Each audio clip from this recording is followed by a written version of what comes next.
Everyone, आज हम करने वाले हैं theory of intelligence in psychology और आज हम पढ़ेंगे Sternberg theory of intelligence. Intelligence को जनरल लाइफ में कई तरह से डिफाइन किया जाता है। इसको एक एबिलिटी के साथ भी जोड़ा जाता है और इसको नॉलेज के साथ भी जोड़ा जाता है। आमतौर पे इंटेलिजेंस को माना जाता है इंटेलिजेंस जिसमें इंटेलिजेंस ज़्यादा है उसके पास नॉलेज सेट ज़्यादा होता है और वो इस नॉलेज को अपनी डेली लाइफ की प्रॉब्लम को सॉल्व करने के लिए बड़े अच्छे तरीके से यूज़ कर पाता है। यानी डेली लाइफ में हम इंटेलिजेंस को रेट करते हैं नॉलेज और एप्लीकेशन ऑफ नॉलेज के साथ। इसको जनरल एबिलिटी के साथ भी जोड़ा जाता है। यानी अगर कोई बंदा इंटेलिजेंट है तो वो लगभग सभी फील्ड्स में इंटेलिजेंट होगा।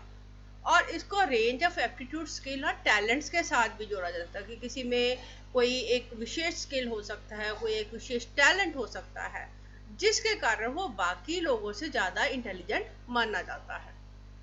इंटेलिजेंस की कई सारी थ्योरीज हमारे पास अवेलेबल हैं। गाल्टन ने सबसे पहले इंटेलिजेंस को डिफाइन किया था। उन्होंने इसको डिफाइन किया on the basis of biological factors. According to Dalton, intelligence को मेजर किया जा सकता है अगर हम किसी कॉग्निटिव टास्क का रिएक्शन टाइम नोट करें। यानी मानसिक काम करने में हमें उसका सोल्यूशन ढूंढने में जितना टाइम लगता है उसको इंटेलिजेंस के साथ रिलेट किया जा सकता है। जबकि अन्य जगह पे आप अलग अलग तरह की डेफिनेशन देखेंगे। जैसे ऑक्सफोर्ड डिक्शनरी में इसके डेफिनेशन दिया गया है the power of perceiving, learning, understanding and knowing. यानी हम हमारे आसपास जो भी कुछ हो रहा है हम उसको कैसे महसूस करते हैं, उससे कैसे सीखते हैं, कैसे समझ बनाते हैं और हमारा नॉलेज कितना है, हमारे पास जो जानकारी का भंडार है वो कितना है। अल्फ्रेड बिनेट, आप जानते होंगे बिनेट को बिनेट टेस्ट के लिए जाना जाता है, इंटेलिजेंस टेस्ट के लिए जाना जाता है। इन्होंने डिफाइन किया इंटेलिजेंस को एबिलिटी टू जज well, understand well and reason well. यानी इंटेलिजेंस क्या है, आपका जजमेंट कैसा है, आप कितना समझते हैं और कितना रीजन आउट करते हैं। यानी डिबेट्स में आप अपने पॉइंट्स को कितनी अच्छी तरह से रख पाते हैं, that is called as reasoning. आप किस तरह से अपनी जो जानकारी है उसको रीजन आउट करते हैं। वेशलर ने इसको डिफाइन किया है global and aggregate capacity of individual to think rational, act purposefully and deal effectively with his or her environment. तो इन्होंने इंटेलिजेंस को दो तरह से डिफाइन किया कि एक तो ग्लोबल इंटेलिजेंस है यानी जो सभी लाइफ के सभी फील्ड में बराबर तरह से आपको हेल्प करती है, और दूसरा है and aggregate capacity of individual to think. यानी आप अपने इंटेलिजेंस को एग्रीगेट कर सकते हैं, आप उसको बढ़ा सकते हैं। लेकिन ये दिखाई किस तरह से देते हैं, आपके रैशनल थिंकिंग में, आपके पर्पसफुल एक्ट में, यानी जो आप काम कर रहे हैं उसके पीछे आपका कारण क्या है, and deal effectively with his or her environment, और आप अपने एनवायरनमेंट के साथ कैसे डील करते हैं। अब एनवायरनमेंट में सभी तरह के फैक्टर आ जाएंगे, बायोलॉजिकल भी और नॉन बायोलॉजिकल भी। सिमिलरली थॉर्नडाइक ने इसको डिफाइन किया one's capacity to deal effectively with situation. यानी आपके आसपास लाइफ में जो आपकी सिचुएशन बनती हैं उसमें आप किस तरह से उनके साथ डील कर पाते हैं, किस तरह से उनके साथ आपका व्यवहार कैसा रहता है, that is called as intelligence. Where Jean Piaget has defined intelligence as the ability to adapt to one's surrounding। यानी इन सभी डेफिनेशन में देखेंगे कि दो चीजें बहुत खास है, एक तो नॉलेज और दूसरा ability to adjust with the environment. तो इस तरह से हम देख सकते हैं कि डेली लाइफ में हम जो इंटेलिजेंस को समझते हैं और साइकोलॉजी में जो हम इंटेलिजेंस को समझते हैं उसमें थोड़ा डिफरेंस है। आगे हम देखते हैं कि थ्योरीज ऑफ इंटेलिजेंस कौन कौन सी हैं। अब समय के अनुसार बहुत सारा काम हुआ इंटेलिजेंस को डिफाइन करने के लिए, एक्सप्लेन करने के लिए, और इंटेलिजेंस इतनी ज़रूरी चीज़ है तो इसको बच्चों में डेवलप कैसे किया जाए, तो उसके अनुसार कई सारी थ्योरीज हमारे पास अवेलेबल हैं। इन थ्योरीज को दो कैटेगरीज में बांटा जाता है, साइकोमेट्रिक या स्ट्रक्चरल अप्रोच और दूसरा इंफॉर्मेशन प्रोसेसिंग अप्रोच। स्ट्रक्चरल या साइकोमेट्रिक अप्रोच क्या है कि इंटेलिजेंस बना किस चीज से है, ये कहाँ पर मौजूद होता है, हमारी बॉडी का कौन सा हिस्सा या कौन सा पार्ट इंटेलिजेंस को डेवलप करने के लिए या इंटेलिजेंस के लिए रिस्पॉन्सिबल है। तो इसके लिए कई सारी थ्योरीज हैं, 1 फैक्टर थ्योरी है, 2 फैक्टर थ्योरी है और गार्डन की 8 फैक्टर थ्योरी है। तो इंटेलिजेंस को जनरल फैक्टर की तरह भी माना जाता है और कहीं कहीं पर आप देखते हैं कि इसमें 2 फैक्टर थ्योरी का इंपॉर्टेंस है, यानी जनरल और स्पेसिफिक इंटेलिजेंस की बात करी गई है। और गार्डन ने इसको 8 अलग अलग तरह के इंटेलिजेंस के रूप में डिफाइन किया है। दूसरा है इंफॉर्मेशन प्रोसेसिंग अप्रोच, यानी आप इंफॉर्मेशन को प्रोसेस किस तरह से करते हैं, क्या प्रोसेस होता है बॉडी में जिसके कारण जो आउटकम है उसको इंटेलिजेंस के साथ जोड़ा जाता है। इसमें दो थ्योरीज बड़ी इंपॉर्टेंट है, एक है ट्राइआर्किक थ्योरी ऑफ इंटेलिजेंस जो आज हम पढ़ने वाले हैं, रॉबर्ट स्टर्नबर्ग की दी हुई थ्योरी है, और दूसरा है इसका पास मॉडल ऑफ इंटेलिजेंस। 1994 में जेपी दास, जैक नागलेरी और किर्बी ने एक मॉडल प्रपोज किया जिसको पास मॉडल ऑफ इंटेलिजेंस के नाम से जाना जाता है। तो ये बिल्कुल फ्रेश स्टडी है इसके बारे में, इंटेलिजेंस के बारे में, जिसमें पास का मतलब क्या है, planning, attention arousal and simultaneous successive model of intelligence. तो अब हम बात करेंगे स्टर्नबर्ग थ्योरी के बारे में। स्टर्नबर्ग ने इंटेलिजेंस को किस तरह से डिफाइन किया है। According to Sternberg, intelligence is ability to achieve success in life, यानी आप जीवन में सफलता कैसे हासिल करते हैं, ये इंटेलिजेंस है। इंटेलिजेंस व्यक्ति वो है जो जीवन में सफल है। And this success in life is based on one's personal standard and within one's socio-cultural context। और सफलता को कैसे नापा जा सकता है, इसको दो लेवल पे नाप सकते हैं, अपने पर्सनल स्टैंडर्ड्स के अनुसार और दूसरे सोशियो कल्चरल, यानी सोसाइटी किस तरह से आपको सक्सेसफुल समझती है या नहीं समझती है। तो असल में स्टर्नबर्ग ने इंटेलिजेंस को क्या माना, it is the ability to achieve success, और ये एबिलिटी किस चीज पे डिपेंड करती है, it depends upon ability to capitalize on one strength, आप में जो अच्छाइयाँ हैं आप उन अच्छाइयों से कितना फायदा ले पाते हैं, and to correct and compensate for one weakness, और आप में जो कमियां हैं आप उनको कैसे करेक्ट करते हैं, कैसे कंपनसेट करते हैं, जिससे आप खुद को सफल महसूस करें और आपको सोसाइटी में भी सफल माना जाए। That is called as intelligence.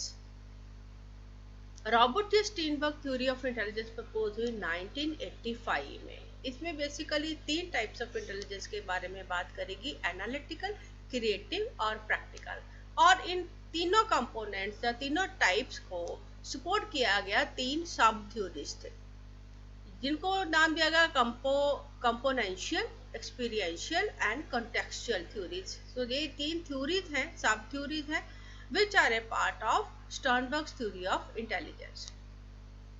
General intelligence factor जो है इसको जी फैक्टर के साथ डिफाइन किया जाता है, और ये वो फैक्टर है जिसको इंटेलिजेंस टेस्ट में टिपिकली मेजर किया जा सकता है। आमतौर पे इसको एकेडमिक इंटेलिजेंस के साथ जोड़ा जाता है। तो जो स्टर्नबर्ग थ्योरी है ये ओरिजिनेट हुई in comparison to this theory. तो जनरल फैक्टर थ्योरी के कंट्रास्ट के रूप में रॉबर्ट स्टीनबर्ग ने ये थ्योरी प्रपोज करी। उन्होंने इस बात को भी आर्गू किया कि जो इंटेलिजेंस है ये कोई फिक्स्ड चीज नहीं है, यानी ये कोई बायोलॉजिकल या जेनेटिक फैक्टर नहीं है, rather it comprise set of abilities that can be developed. यानी इनकी जो थ्योरी है वो ये कहती है कि इंटेलिजेंस किसी में जन्म से ही प्रेजेंट हो, ये जरूरी नहीं है, आप इंटेलिजेंस को इन द लर्नर डेवलप भी कर सकते हैं। So let us try to understand what are the 3 different theories and what are the 3 different components of intelligence. First is analytical intelligence. Analytical intelligence मतलब जिसकी वजह से आप कंपेयर या इवेल्युएट कर सकते हैं। एनालिटिकल यानी विश्लेषण करना। तो आप किसी भी समस्या का या किसी भी जानकारी का किस तरह से विश्लेषण करते हैं, उसको कैसे अपनी प्रीवियस जानकारी के साथ कंपेयर करते हैं और कैसे इवेल्युएट करते हैं, that is called as analytical intelligence. दूसरा है क्रिएटिव इंटेलिजेंस, जो आपको इंसाइट्स देती है, आपको जानकारी देती है फोरसी करने की कि ये काम का आगे क्या नतीजा हो सकता है, सिंथेसिस का यानी जो जानकारी है उसको मिलाने का, और प्रॉब्लम सॉल्विंग का। तो इन सभी की मदद से हम जो नई नई समस्या हमारे जीवन में आती हैं हम उनको सॉल्व कर पाते हैं। Creative intelligence is related to creativity, that means finding new solution for new problem based on the previous information that we were having from our experiences. Third part is practical intelligence, which is related to successful interaction with everyday world. आम रोजमर्रा के जीवन में आप किस तरह interact करते हैं अपने आसपास की चीजों के साथ, समस्याओं के साथ। That is called as practical intelligence. So according to triarchic theory of intelligence proposed by Sternberg, intelligence क्या है, इसके 3 डिफरेंट फैक्टर्स हैं. तो ये जो इंटेलिजेंस थ्योरी है ये गार्डनर की 8 फैक्टर थ्योरी के कंपैरिजन में कम फैक्टर्स को डिफाइन, गार्डनर ने 8 फैक्टर्स बताए थे, ये 3 फैक्टर्स बता रहे हैं. क्यों? क्योंकि इनके अनुसार जो गार्डनर के 8 फैक्टर्स हैं उनमें से कई सारे फैक्टर्स ऐसे हैं जो कि इंडिविजुअल टैलेंट्स के अनुसार है. किसी में म्यूजिकल एबिलिटी है तो ये म्यूजिकल टैलेंट को भी माना जा सकता है. तो इन्होंने जो इंटेलिजेंस है इसको 8 की बजाय इन 3 फैक्टर्स पे लिमिट किया. Analytical intelligence evaluation of information और प्रॉब्लम सॉल्विंग के साथ संबंधित है. क्रिएटिव इंटेलिजेंस नए आइडियाज जनरेट करने से संबंधित है. और प्रैक्टिकल इंटेलिजेंस आपकी एबिलिटी है कि आप अपने आसपास के एनवायरनमेंट में कैसे अडेप्ट होते हैं और कैसे उसको चेंज कर पाते हैं. Let us first try to understand what is analytical intelligence. Analytical intelligence is the ability to solve problem and it is usually measured by the standard IQ test. तो आमतौर पे जो IQ टेस्ट होते हैं जिसका एक IQ स्कोर जनरेट किया जाता है, ये IQ स्कोर क्या बताते हैं, ये आपकी एनालिटिकल इंटेलिजेंस को सिग्निफाई करते हैं.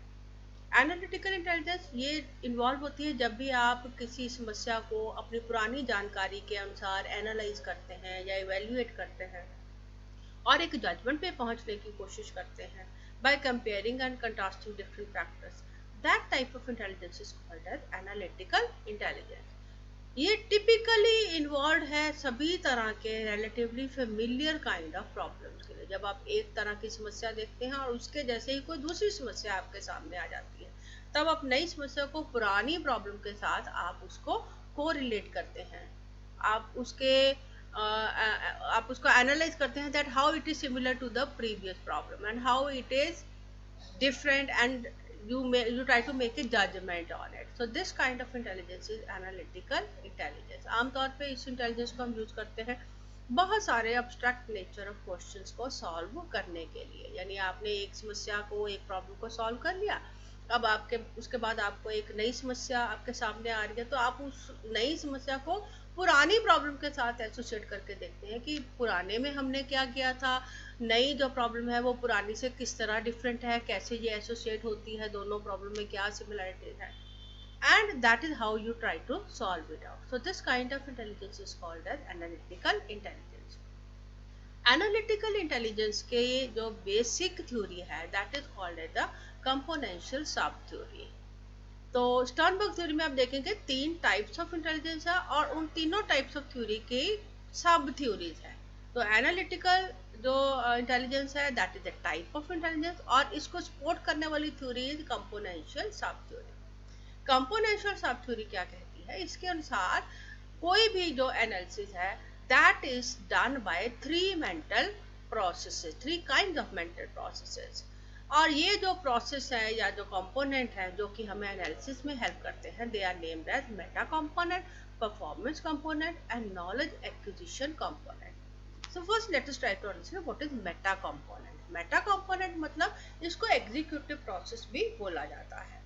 ये वो प्रोसेस है जिसके अनुसार हम समस्या को, प्रॉब्लम को मॉनिटर करते हैं, कंट्रोल करते हैं और इवेल्युएट करते हैं थ्रू आवर मेंटल प्रोसेस से, ताकि हम डिसीजन ले सके कि इस प्रॉब्लम को सॉल्व किस तरह से करना है और उसके लिए हम कोई प्लानिंग बना सकें.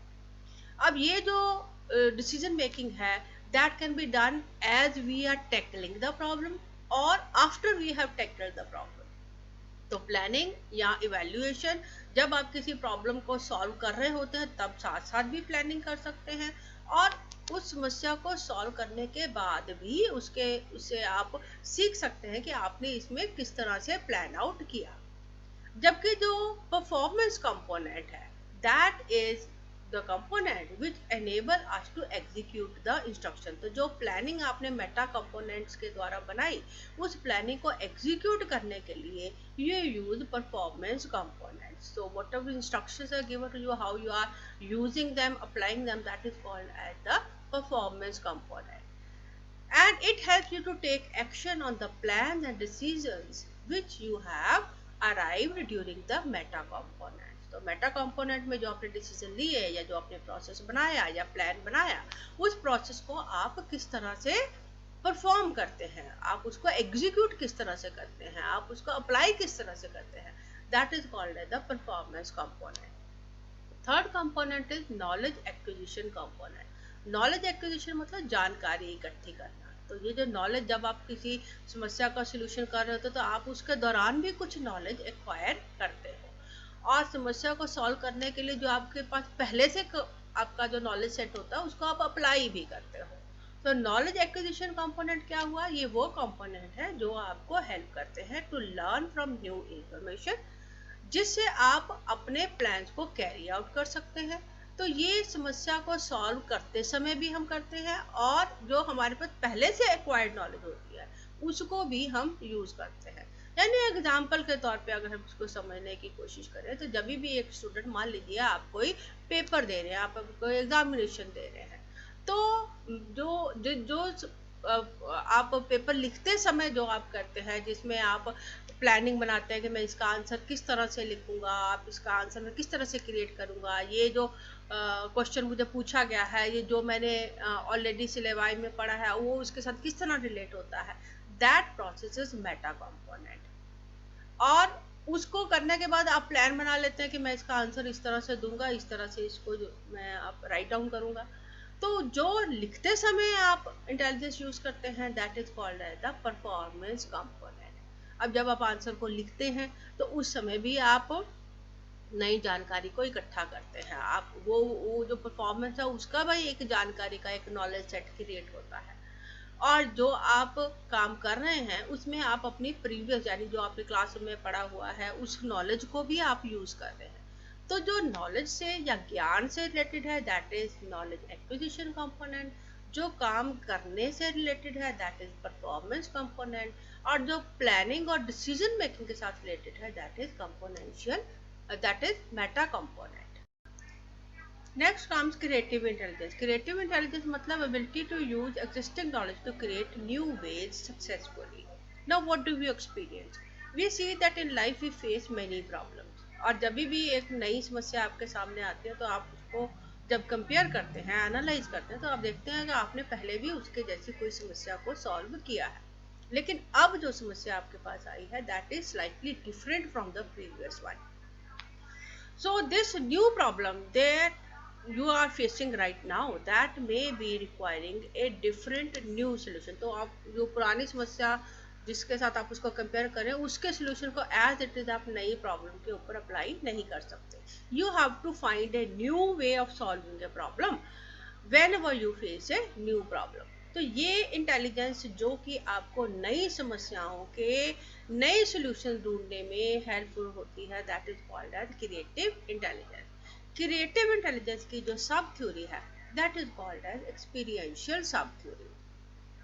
एक्सपीरियंशियल सब थ्योरी मतलब आप अनुभव से सीख जाते हैं कि आप जब आप नई समस्या को आप एक्सपीरियंस करते हैं तो आप पुराने नॉलेज सेट के अनुसार उसको नए तरीके से कैसे सॉल्व कर सकते हैं. सो एक्सपीरियंशियल सब थ्योरी क्या कहती है, continuum of experience from novel to automation. यानी हर एक्सपीरियंस में पहले कुछ नवीनता होती है, नयापन होता है, लेकिन अगर उस तरह का एक्सपीरियंस बार बार आपको उन एक्सपीरियंस से गुजरना पड़ता है तब आप उन एक्सपीरियंसेस को बड़ी आसानी से सॉल्व करना शुरू कर देते हो, आप उन प्रॉब्लम्स को आसानी से सॉल्व कर लेते हो, इतनी आसानी से कर लेते हो that it becomes automation. Automation मतलब अपने आप से, लगभग अपने आप से वो समस्याओं का हल आप ढूंढ लेते हो. So this theory is based on drill and practice. आप प्रैक्टिस करते हैं, ड्रिल करते हैं, तो उससे क्या होता है आप बार बार उस एक्सपीरियंस में से गुजरते हैं तो धीरे धीरे आप एक्सपीरियंस्ड हो जाते हैं, आप उसको आसानी से सॉल्व करने लायक हो जाते हैं. तो जिन लोगों में क्रिएटिव इंटेलिजेंस ज़्यादा होती है उनमें ये एबिलिटी ज़्यादा होती है कि वो बड़ी आसानी से वो उस इंफॉर्मेशन को ढूंढ लेते हैं, उस क्रूशियल या इम्पॉर्टेंट इंफॉर्मेशन को ढूंढ लेते हैं किसी भी नई सॉल्यूशन में, नई प्रॉब्लम में जिसको वो फिलहाल सॉल्व करना चाहते हैं. तो क्रिएटिव इंटेलिजेंस आपको नई इन्वेंशंस करने में हेल्प करती है, आपको नए सॉल्यूशन ढूंढने में हेल्प करती है, but definitely it is based on your previous experiences. Next comes the practical intelligence. Practical intelligence मतलब व्यवहारिक इंटेलिजेंस, व्यवहार में आप किस तरह से आपकी इंटेलिजेंस नजर आती है। Ability to successfully interact with the everyday world, आप अपने रोजमर्रा के जीवन में आसपास की चीजों के साथ, आसपास के लोगों के साथ किस तरह से आप इंटरेक्ट करते हैं, आपका उनके साथ व्यवहार कैसा है, that is called as practical intelligence. Practically, intelligence help people to adapt their behavior successfully in external environment. तो आमतौर पर जिनमें प्रैक्टिकल इंटेलिजेंस ज़्यादा होती है वो अपने व्यवहार को आसपास के माहौल के साथ बड़ी आसानी से अडेप्ट कर लेते हैं, यानी चेंज कर लेते हैं। अब इसकी जो अंडरलाइंग थ्योरी है that is called as contextual sub theory. Contextual sub theory says that intelligence is based on the way one functions in their everyday circumstances, आप रोजमर्रा की चुनौतियों के साथ, सर्कमस्टांसेस के साथ किस तरह डील करते हैं, that leads to your behavior, that leads to your practical intelligence। तो प्रैक्टिकल इंटेलिजेंस में तीन फैक्टर इंपॉर्टेंट है। One is adept to one environment, यानी अगर आपका इन्वायरमेंट में कोई तब्दीली आ गई तो आप उसके साथ एडजस्ट कैसे करते हैं, अडेप्ट कैसे करते हैं। Second is select the best environment for one self, आप जिस भी तरह के इन्वायरमेंट में हैं उसमें अगर आपके पास चॉइसेस हैं तो आप कैसे बढ़िया बढ़िया इन्वायरमेंट को सिलेक्ट करते हैं। एंड शेप द इन्वायरमेंट, और आप उस इन्वायरमेंट को चेंज कैसे करते हैं। यानी तीन चीज़ें इंपॉर्टेंट हैं। पहला कि अगर इन्वायरमेंट में आपका इन्वायरमेंट बदल गया है, आपका एक्सटर्नल इन्वायरमेंट डिफरेंट हो गया है, तो आप अपने आप को कैसे बदलते हैं, that is called as adaptation. और आप इन्वायरमेंट को कैसे बदलते हैं, that is called as shaping of environment. और इन दोनों के बीच में सिलेक्ट कैसे करते हैं इन्वायरमेंट को, आपके लिए क्या बेहतर है, क्या आपके लिए अच्छा नहीं है, that is called as selection. तो आमतौर पे जो कंटेक्चुअल सब थ्योरी है that is related to environmental demands in the real life situation. आम रोजमर्रा की जिंदगी में आपका इन्वायरमेंट कैसा है, आप उसमें कैसे एडजस्ट करते हैं, उसके लिए जो इंटेलिजेंस आपको चाहिए that is called as the practical intelligence. आमतौर पे जो लोग ज़्यादा प्रैक्टिकल इंटेलिजेंस रखते हैं उनको एक दो नामों से जाना जाता है, या तो उनको स्ट्रीट स्मार्ट बोल देते हैं कि ये बहुत चालाक हैं, बहुत चतुर हैं, और यहाँ उनको इसके बिजनेस सेंस के साथ भी जोड़ा जाता है। तो पीपल विद स्ट्रीट स्मार्टनेस और people with higher business sense probably they are having higher practical intelligence. ऐसे लोग जीवन में बहुत सक्सेसफुल होते हैं, they turn out to be successful in life because they can modify their environment and they can modify their own self according to the environment. Next is criticism of theory. Criticism of theory मतलब कि आप अलग अलग psychologist Sternberg की theory को बाकी theory के साथ किस तरह कंपेयर करते हैं, इसकी गुडनेस क्या है, इसके बैड पॉइंट्स क्या है। तो स्टर्नबर्ग की थ्योरी को क्रिटिसाइज किया जाता है कि इसका कोई एम्पिरिकल बेसिस नहीं है, यानी ये एक्सपेरिमेंट बेस्ड नहीं है, इसका कोई बहुत अच्छा डाटा हमारे पास अवेलेबल नहीं है। And second thing is the terms and concept which have been used here they are sometimes they are found to be imprecise, उसकी कोई बिल्कुल स्टीक डेफिनेशन जो है हमारे पास मौजूद नहीं है। So because of this Sternberg theory is criticized. But what we can learn from this theory, important ideas which we can gain from Sternberg theory are: first, intelligence is only partly influenced by genetics। तो Sternberg theory genetics के role को बिल्कुल दरकिनार नहीं करती, बिल्कुल अलग नहीं करती, लेकिन वो कहते हैं कि genetics का जो रोल है that is limited। Second, it views emotions as distinct from intelligence, यानी emotional intelligence को और intelligence को differentiate करती है।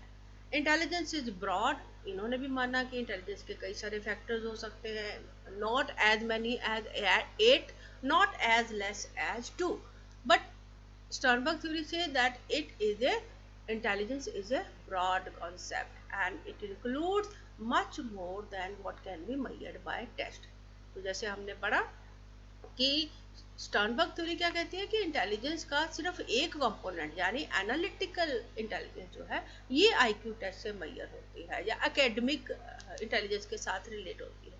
बाकी तरह की इंटेलिजेंस को आप रोजमर्रा की जिंदगी में एक्सपीरियंस करते हैं, इसको बहुत अच्छी तरह से टेस्ट के रूप में या स्कोर के रूप में मापा नहीं जा सकता। और एक बहुत इंपॉर्टेंट चीज स्टर्नबर्ग थ्योरी बताती है, that we can teach students to be more intelligent, teach them how to think.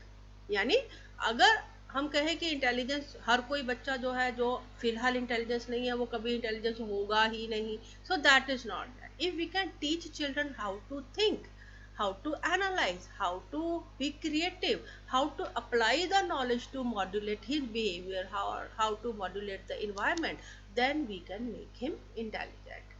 I hope आपको ये वीडियो पसंद आया होगा। अगर आप इसके जैसा और कंटेंट देखना चाहते हैं, you can subscribe my video channel. कोई क्वेरी हो तो आप मैसेज में पोस्ट कर सकते हैं। Thank you very much.